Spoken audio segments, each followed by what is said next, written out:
Never really looked at it as a detriment or down on myself. I kind of just, it is what it is, and now we got to move forward.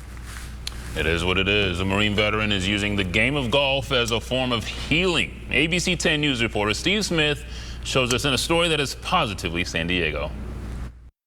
Nick Kimmel has a passion for golf that might only be taught by his love of being a Marine.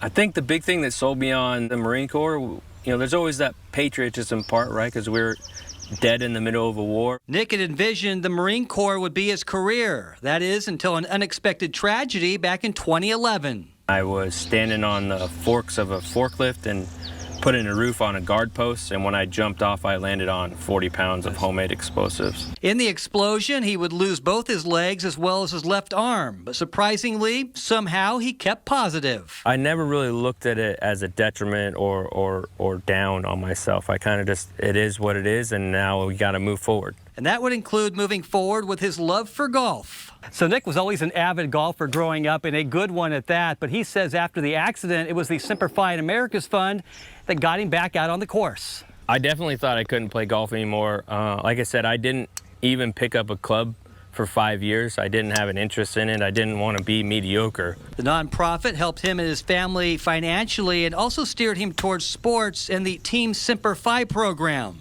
With their support, he was able to relearn the game. It allows you to block out all the negative and just focus on one activity. And I think the military kind of did that to me too.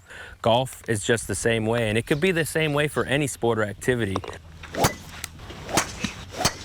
Everyone always asks me, how do you do that? I just practice, repetition. I maybe just some athleticism. While the loss of 3 limbs is definitely life-changing, Nick says if he knew when he enlisted that he would get blown up, he still would have joined. It builds your personality and builds your character in a certain way that is something I would never want to pass up on. In Vista, Steve Smith, ABC 10 News. And Nick says he loves the peacefulness he gets from the game of golf. And since his accident 7 years ago, his scores have actually been improving.